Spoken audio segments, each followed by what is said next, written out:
Hello everyone. Today we are going to discuss the rationale of protection policy for underdeveloped countries। यानी आज के इस video lecture के अंदर हम अल्पविकसित देशों के लिए जो संरक्षण की नीति है उसका क्या औचित्य है, उसका क्या महत्व है, या अल्पविकसित देशों के लिए जो है प्रोटेक्शन की पॉलिसी है उसके लाभ क्या क्या है। तो आइए शुरू करते हैं। अल्पविकसित देशों के लिए संरक्षण की जो नीति है उसका औचित्य है। जब हम संरक्षण की पॉलिसी को देखते हैं, उसको डिस्कस करते हैं, तो उसके हमें दोनों पक्ष दिखाई देते हैं। एक पक्ष के अंदर तो संरक्षण के जो बहुत सारे बेनिफिट होते हैं, लेकिन दूसरे पक्ष के अंदर जो संरक्षण के कुछ हानियां या कुछ नुकसान भी होते हैं। लेकिन अगर इसको डीपली देखा जाए तो प्रोटेक्शन एक ऐसी पॉलिसी है जिसको अल्पविकसित देश अगर अपनाते हैं तो वो जो है अपना विकास कर सकते हैं। यानी एक प्रकार से प्रोटेक्शन जो है वो अल्पविकसित देशों के लिए एक डेवलपमेंट का टूल साबित हो सकता है। इसलिए जो बहुत सारे विद्वान हैं उन्होंने अल्पविकसित देशों को ये कहा है कि आप जो प्रोटेक्शन की पॉलिसी अपनाइए, आप जो है फ्री ट्रेड से दूर रहिए, क्योंकि फ्री ट्रेड जो है वो अल्पविकसित देशों को उनके विकास करने के अवसर प्रदान नहीं करता। फ्री ट्रेड की वजह से केवल और केवल विकसित देशों को ज़्यादा बेनिफिट होता है। हालांकि अल्पविकसित देशों को भी उसका बेनिफिट रहता है, लेकिन उतना बेनिफिट नहीं रहता जितना विकसित देशों को रहता है, और उतना बेनिफिट नहीं रहता कि भी वो अपनी विकास की यात्रा को आगे बढ़ा पाए। तो इसलिए प्रोटेक्शन पॉलिसी जो एक ऐसी पॉलिसी है जिसको अपना करके अल्पविकसित देश अपना विकास कर सकते हैं। तो जो प्रोटेक्शन की पॉलिसी है वो अल्पविकसित देशों के लिए किस प्रकार से हेल्पफुल हो सकती है, उसके लिए हम जो है आज कुछ तथ्यों के आधार पर डिस्कशन करेंगे, जिससे ये बात सिद्ध होगी कि अल्पविकसित देश जो प्रोटेक्शन पॉलिसी को अपना करके अपना विकास कर सकते हैं। तो इसमें सबसे पहला है औद्योगिक विकास। जो अल्पविकसित देश होते हैं, अल्पविकसित देशों के अंदर शुरू शुरू में जब नए नए उद्योग लगते हैं तो एक तो उनकी जो लागत होती है वो ज़्यादा होती है, क्योंकि वो जो छोटे पैमाने पर प्रोडक्शन करते हैं शुरू के अंदर, जिससे उनकी एवरेज कॉस्ट होती है वो ज़्यादा होगी। और दूसरा, उन उद्योगों के अंदर जो आउटपुट आता है उस आउटपुट की क्वालिटी उतनी बेहतर नहीं होती। एक तरफ तो उनकी कॉस्ट ऑफ प्रोडक्शन ज़्यादा है इसलिए वो कीमत ऊंची रखेंगे, दूसरा उनकी क्वालिटी उतनी अच्छी नहीं है जितने की विदेशों के अंदर जो बड़ी बड़ी कंपनियां विकसित देशों की वो प्रोडक्शन कर रही है। तो ऐसे में जो घरेलू उद्योग होते हैं वो विदेशी उद्योगों के साथ प्रतियोगिता नहीं कर पाते और नष्ट हो जाते हैं। इसलिए कुछ विद्वानों का ये मानना है कि शिशु जो उद्योग होते हैं, यानी जो उद्योग शुरुआती अवस्था के अंदर अपनी यात्रा शुरू कर रहे हैं, उन उद्योगों के संरक्षण के लिए ये आवश्यक होता है कि भाई संरक्षण की नीति को अपनाया जाए।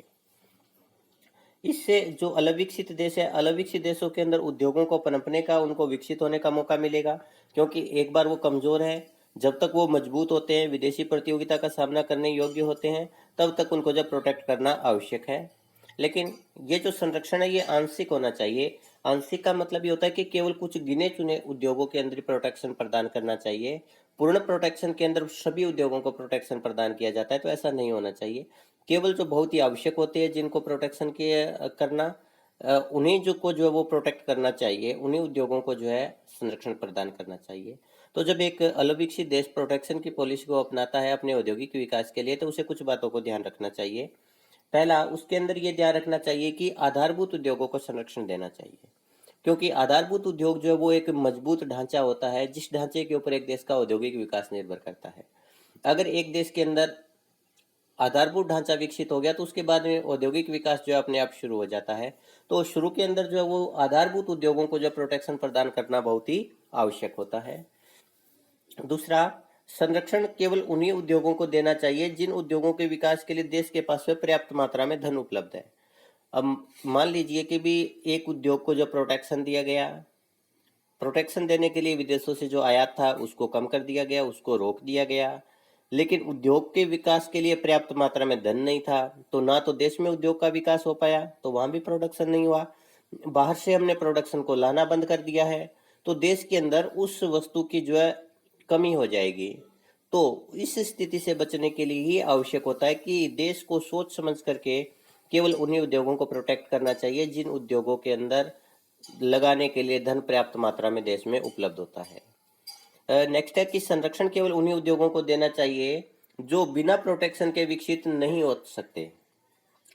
अब एक ऐसा उद्योग जिसको ये लगता है कि वो प्रोटेक्शन में भी बिना प्रोटेक्शन के भी जो वो अपना विकास कर सकता है, तो ऐसे उद्योगों को जो है विदेशी प्रतियोगिता के अंदर डाल देना चाहिए। उन्हें प्रोटेक्शन देने की आवश्यकता नहीं है, क्योंकि जब वो कंपटीशन में अपना विकास करेंगे तो उनका विकास बेहतर होगा, वो आगे ज़्यादा मजबूती के साथ में आगे बढ़ पाएंगे। नेक्स्ट होता है प्रोटेक्शन जो होता है वो अस्थायी होना चाहिए। अगर स्थायी प्रोटेक्शन दे दिया तो घरेलू उद्योग धंधे अपने आप को मजबूत बनाने की कोशिश नहीं करेंगे। वो जो है अपने आप को विदेशी प्रतियोगिता के लायक बनाने के लिए प्रयास नहीं करेंगे, क्योंकि उनको लगता है प्रोटेक्शन स्थायी है, उन्हें कभी जो है विदेशी कंपटीशन करना ही नहीं पड़ेगा। तो ऐसे में वो जो होते हैं आलसी हो जाते हैं, अकुशल हो जाते हैं। तो इस स्थिति से बचने के लिए होता है कि प्रोटेक्शन जो होता है एक निश्चित समय के लिए अपनाना चाहिए। उसके बाद में जब उद्योग धंधे विकसित हो जाते हैं, जब वो विदेशी प्रतियोगिता का सामना करने लायक हो जाते हैं, तो उन्हें जो है प्रोटेक्शन को हटा लेना चाहिए। नेक्स्ट होता है पूंजी निर्माण। अब किसी भी देश के अंदर पूंजी निर्माण जो होता है उसको आप ये कह सकते हैं कि नई पूंजी का कितना विकास हुआ है, नई पूंजी की कितनी मात्रा एक देश में बनाई गई है। तो जो अलग विकसित देश होते हैं, अलग विकसित देशों के अंदर इनकम का लेवल कम होता है, और इनकम का लेवल कम होने की वजह से वो जो है सेविंग कम कर पाते हैं। अब अगर एक देश के अंदर सेविंग ही कम है तो उस देश के अंदर डेफिनेटली जो है निवेश भी कम होगा। तो निवेश जो कम होने की वजह से जो उस देश के अंदर पूंजी निर्माण भी कम होगा। तो जो अल्पविकसित देश होते हैं उन देशों के अंदर दो वर्ग होते हैं। एक तो ऐसा वर्ग जिसके पास में इनकम कम है, एक ऐसा वर्ग जिसके पास में इनकम तो अधिक है लेकिन वो अपने इनकम को जो है इन्वेस्टमेंट में कन्वर्ट नहीं करते। वो लोग जो होते हैं वो विदेशी सामान के शौकीन होते हैं, प्रदर्शन प्रभाव से प्रेरित होते हैं, विदेशी ब्रांड जो होते हैं उनको अच्छे लगते हैं, इसलिए वो जो होते हैं विदेशी वस्तुएं जो भोग विलासिता की वस्तुएं हैं उनका अधिक आयात करते हैं। तो उनकी जो आय होती है वो विदेशों में चली जाती है, तो वो पूंजी निर्माण नहीं कर पाते। अब अगर प्रोटेक्शन की नीति को अपनाया जाता है तो जो व्यर्थ के आयात थे, भोग विलासिता की वस्तुएं थी, उनके आयात को जो है रोक दिया जाता है। तो अब वो व्यक्ति मजबूर हो जाते हैं बचत करने के लिए, क्योंकि उनके पास में ऑप्शन नहीं है कि वो कंजप्शन कहाँ पर करे। तो ऐसे में उनकी जो है बचत बढ़ेगी, और अब वो जो है अपनी उस बचत का प्रयोग जो है इन्वेस्टमेंट करने के लिए करने लगते हैं, और इससे एक देश के अंदर इन्वेस्टमेंट को बढ़ावा मिलेगा, और इन्वेस्टमेंट के बढ़ने की वजह से देश के अंदर जो पूंजी निर्माण को भी बढ़ावा मिलेगा। और पूंजी निर्माण किसी भी देश के अंदर जितना ज्यादा होता है उस देश का विकास उतना ही तेजी से होता है। नेक्स्ट है संतुलित विकास में सहायक। पहले आप ये देखते हैं संतुलित विकास क्या होता है। एक देश के अंदर जो है अनेक क्षेत्र होते हैं, जैसे एक तो जो औद्योगिक क्षेत्र है, एक जो है कृषि क्षेत्र है, एक जो है सेवा क्षेत्र है। जब एक देश के अंदर सभी क्षेत्रों का समान विकास होता है तो उसे हम जो संतुलित विकास कहते हैं।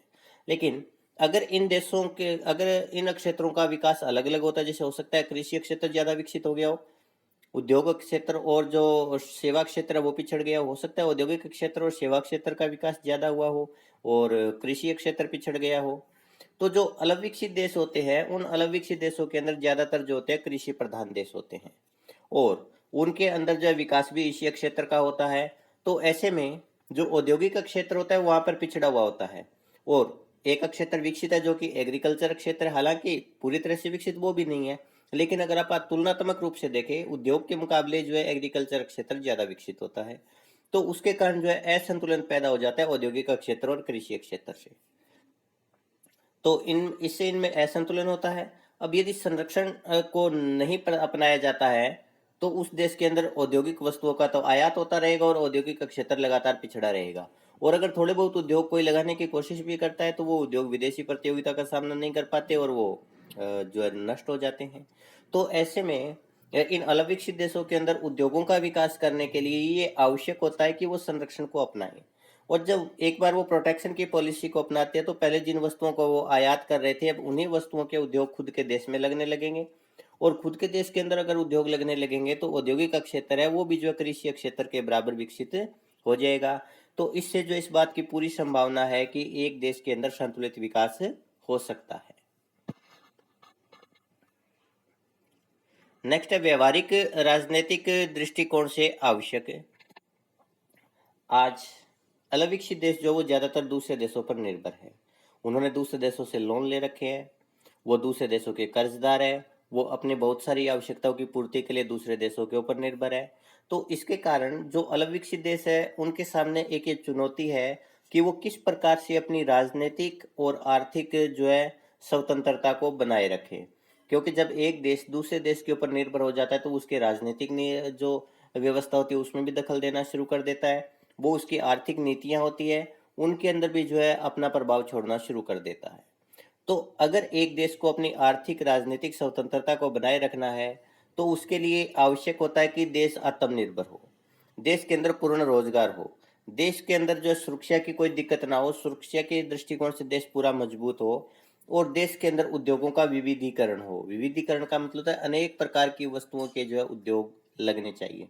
तो अगर ऐसा होता है तो उसके कारण एक देश जो है वो दूसरे देशों पर निर्भर नहीं रहेगा और उससे वो जो है हर प्रकार की अपनी पॉलिसियाँ हो, चाहे वो राजनीतिक नीतियाँ हो, चाहे वो उसकी आर्थिक नीतियाँ हो, वो जो है खुद बना सकता है। तो इन सब के लिए ये आवश्यक होता है कि एक देश जो है वो संरक्षण को अपनाए, क्योंकि जब एक देश प्रोटेक्शन को अपनाएगा तो उसके अंदर उसके कारण जब उस देश के अंदर औद्योगिक विकास होगा और उसके अंदर जो है आर्थिक रूप से आत्मनिर्भरता भी आएगी, क्योंकि जो प्रोटेक्शन को अपनाएगा तो उसे बाहर से ज़्यादा आयात करने की आवश्यकता नहीं होगी। तो ऐसे में उसे जो दूसरे देशों से ज़्यादा ऋण लेने की भी आवश्यकता नहीं है। तो अगर एक प्रकार से ये देखा जाए कि एक देश को अपना स्वतंत्र अस्तित्व बनाए रखना है तो उसके लिए ये बहुत ही आवश्यक होता है कि वो देश जो होता है अपने आप को जो है अपने दम पर विकसित करे, अपनी आवश्यकताओं की पूर्ति के अंदर वो जो है खुद अपना औद्योगिक विकास करे, आत्मनिर्भर बने। तो इसके लिए प्रोटेक्शन जो होता है वो एक महत्वपूर्ण टूल होता है। नेक्स्ट है नियोजित विकास के लिए जरूरी है प्रोटेक्शन। अल्प विकसित देशों के पास में पहला तो साधनों की कमी हो सकती है कि कुछ ज़्यादातर अल्प विकसित देश ऐसे हैं जिनके अंदर प्राकृतिक संसाधन नहीं है या अन्य प्रकार के जो साधन है उनकी कमी हो सकती है। तो ऐसे में ये देश जो होते हैं इन देशों को अपने सीमित साधनों के साथ ही विकास करना होता है। इसके लिए संरक्षण आवश्यक है, क्योंकि जब ये देश संरक्षण को अपनाते हैं तो इससे उन देशों के अंदर जो गैर जरूरी आयात होते हैं वो जो है रुक जाते हैं और उसके स्थान के ऊपर जो गैर जरूरी आयात के अंदर पहले अपनी पूंजी को जो वो लगा रहे थे उसके स्थान पर वो एक देश के लिए जो जरूरी पूंजी होती है, मशीनरी होती है, टेक्नोलॉजी होती है, उसका आयात कर सकते हैं। और जब एक देश के अंदर जरूरी पूंजी तकनीक आती है तो उसके कारण जो है एक देश का विकास होता है। और यदि संरक्षण को नहीं अपनाया जाता है तो एक तो उन देशों के अंदर वो टेक्नोलॉजी नहीं आएगी, पूंजी नहीं आएगी, तो उस देश के जो संसाधन है वो बेकार चले जाएंगे। पहले संसाधन कम थे वो व्यर्थ चले जाएंगे, उनका यूज नहीं हुआ। दूसरा हो सकता है कि भी एक देश अगर संरक्षण को नहीं अपनाता तो उस देश के अंदर तो उद्योगों का विकास नहीं होगा। इसके कारण लगातार वो जो है कच्चे माल का अत्यधिक मात्रा में निर्यात करता रहता है, तो जिसके कारण भविष्य में भी जो है उस देश के विकास की संभावना वो नष्ट हो जाती है, क्योंकि प्राकृतिक संसाधन सीमित मात्रा में होते हैं और उनकी जो बनने की दर होती है वो काफी धीमी होती है। तो ऐसे में वो धीरे धीरे खत्म होने लगते हैं और एक देश के अंदर विकास की संभावना है वो भी समाप्त हो जाती है। तो इसलिए अगर एक देश को अपना नियोजित विकास करना है, सोच समझ करके विकास करना है, तो उसके लिए आवश्यक होता है कि एक देश जो है ऐसी पॉलिसी अपनाए जिससे घरेलू उद्योगों का विकास हो और इसके लिए जो प्रोटेक्शन जो है काफी जरूरी होता है। नेक्स्ट है पूंजीगत आयात में वृद्धि। अल्प विकसित देशों के अंदर विकास के लिए जो आवश्यक पूंजी होती है उसकी कमी होती है। अब ऐसे में गैर जरूरी आयात के ऊपर रोक लगाना आवश्यक होता है, क्योंकि ज्यादातर गैर जरूरी आयात होता है तो जिसके पास में जो भी थोड़ी बहुत एक्सेस इनकम होती है वो गैर जरूरी आयात में चली जाती है। तो जब एक बार प्रोटेक्शन को अपनाया जाता है तो उसके तहत जो है रोक लगाई जाती है गैर जरूरी आयात के ऊपर, तो जो मुद्रा बचती है उस विदेशी मुद्रा का प्रयोग जो है पूंजी निर्माण में किया जा सकता है, यानी विदेशों से हम पूंजी को आयात कर सकते हैं।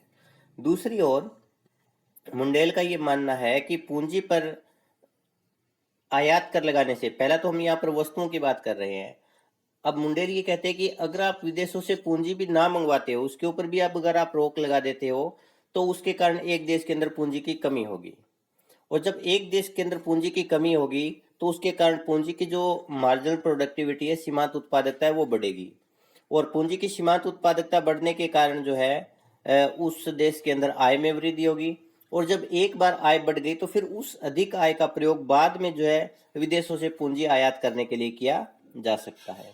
तो इस प्रकार से दोनों ही अवस्थाओं के अंदर, चाहे आप गैर पूंजीगत वस्तुओं के आयात पर रोक लगाते हो, चाहे आप शुरू शुरू में पूंजीगत वस्तुओं के आयात पर भी रोक लगाते हो, तो उसके कारण भी एक देश के अंदर विदेशों से पूंजी आयात करने की क्षमता में वृद्धि होती है और जिससे जो है एक देश के अंदर विकास की संभावना भी ज्यादा बन जाती है।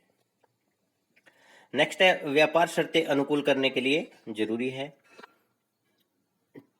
प्रेबी, सिंगर, मिर्डल आदि का ये मानना है कि अलविकसित देश जो होते हैं ज्यादातर कच्चे माल का निर्यात करते हैं और तैयार माल का आयात करते हैं। अब कच्चा जो माल होता है वो सस्ता होता है और उसके कारण जो तैयार माल होता है वो महंगा होता है। अब कच्चे माल की अधिक मात्रा दे करके भी तैयार माल की कम मात्रा ले पाते हैं अलग विकसित देश, तो इसके कारण व्यापार की शर्तें जो होती है वो उनके प्रतिकूल होती है। तो व्यापार शर्तें जो होती है उसका ज्यादा फायदा जो होता है वो अलग विकसित देशों के पक्ष में होने के कारण उन्हीं को ही होता है। तो इसके लिए प्रेबी, सिंगर, मिर्डल ने सुझाव दिया था कि जो अलग विकसित देश है उनको जो प्रोटेक्शन को अपनाना चाहिए, और जब एक बार वो प्रोटेक्शन को अपनाएंगे तो उसके कारण अपने देश के अंदर उद्योगों का विकास होगा, और जब एक देश के अंदर उद्योगों का विकास शुरू हो जाएगा तो वो भी जो है तैयार माल जो है उसका निर्यात करने लगेंगे। और ये हमें पता है कि तैयार माल की जो कीमत होती है वो कच्चे माल के मुकाबले काफ़ी अधिक होती है। तो जब तैयार माल उनको अधिक कीमत के ऊपर बेचने का मौका मिलेगा तो उससे व्यापार की शर्तें जो है अलग विकसित देशों के भी अनुकूल हो जाएंगी। तो इसलिए जो अलग विकसित देश है उनको अगर अपनी व्यापार शर्तों को सुधार करना है तो उसके लिए उन्हें जो प्रोटेक्शन को अपनाना चाहिए। नेक्स्ट होता है भुगतान शेष के प्रतिकूल असंतुलन को ठीक करने के लिए आवश्यक। भुगतान संतुलन होता है एक्स माइनस एम, यानी निर्यात और आयात का जो अंतर होता है उसको हम जो है वो भुगतान संतुलन का शेष कहते हैं, बैलेंस ऑफ पेमेंट बोलते हैं। अब किसी देश के अंदर अगर एक्सपोर्ट कम है और इंपोर्ट ज़्यादा है तो उसके कारण उस देश का जो भुगतान संतुलन होता है वो प्रतिकूल होता है। तो अलग विकसित देश जो होते हैं हमें पता है कि भी आयात उनका अधिक होता है, उसके मुकाबले उन वो जो निर्यात करते हैं वो सस्ता होता है, इसलिए उसका मूल्य भी कम होता है। तो आयात का मूल्य उनका अधिक होता है, निर्यात का मूल्य कम होता है, जिसकी वजह से भुगतान जो शेष होता है वो उनके प्रतिकूल होता है। तो इसके लिए उन्हें संरक्षण को अपनाना है, क्योंकि संरक्षण को अगर वो अपनाएंगे तो संरक्षण अपनाने से एक तरफ तो जो है आयात है उसमें कमी आएगी, तो इसके कारण उनका भुगतान संतुलन जो वो ठीक होगा।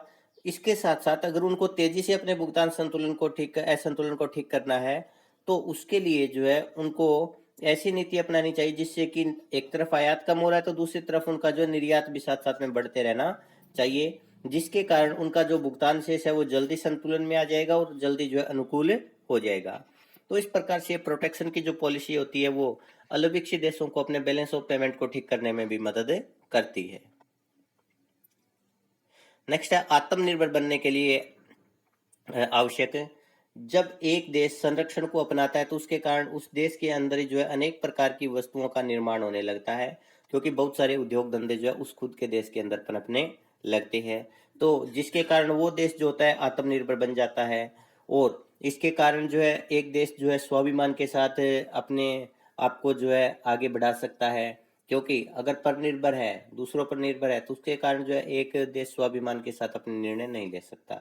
लेकिन अपनी संप्रभु सत्ता को बनाए रखने के लिए आत्मनिर्भरता आवश्यक है, और आत्मनिर्भरता के लिए प्रोटेक्शन आवश्यक है, क्योंकि प्रोटेक्शन से ही एक देश जो आत्मनिर्भर बन सकता है। नेक्स्ट है रोजगार में वृद्धि।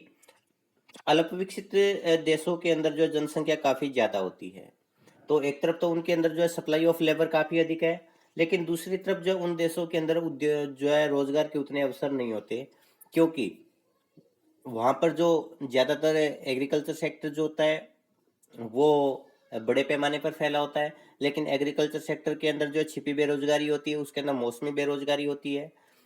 तो दूसरी ओर एग्रीकल्चर सेक्टर जो उतनी अधिक पॉपुलेशन को अपने आप में खपा भी नहीं पाता, तो इसके कारण इन देशों के अंदर जो काफी ज्यादा मात्रा के अंदर बेरोजगारी पाई जाती है। लेकिन जब एक देश संरक्षण को अपनाता है तो उसके कारण उस देश के अंदर अनेक प्रकार के उद्योग धंधे लगने लगते हैं, उद्योगों का विकास होने लगता है, और जब उद्योगों का विकास होने लगता है तो उसके कारण नए नए उद्योगों के अंदर लोगों को रोजगार के अवसर भी ज्यादा मिलते हैं, और जब लोगों को ज्यादा रोजगार के अवसर मिलेंगे तो उसके कारण जो है बेरोजगारी कम होगी और रोजगार को बढ़ावा मिलेगा। तो इस प्रकार से प्रोटेक्शन को जो है अपना करके एक देश जो है अपने देश के अंदर ही रोजगार के ज्यादा अवसर पैदा कर सकता है। इसी के साथ अपना ये टॉपिक समाप्त होता है। धन्यवाद।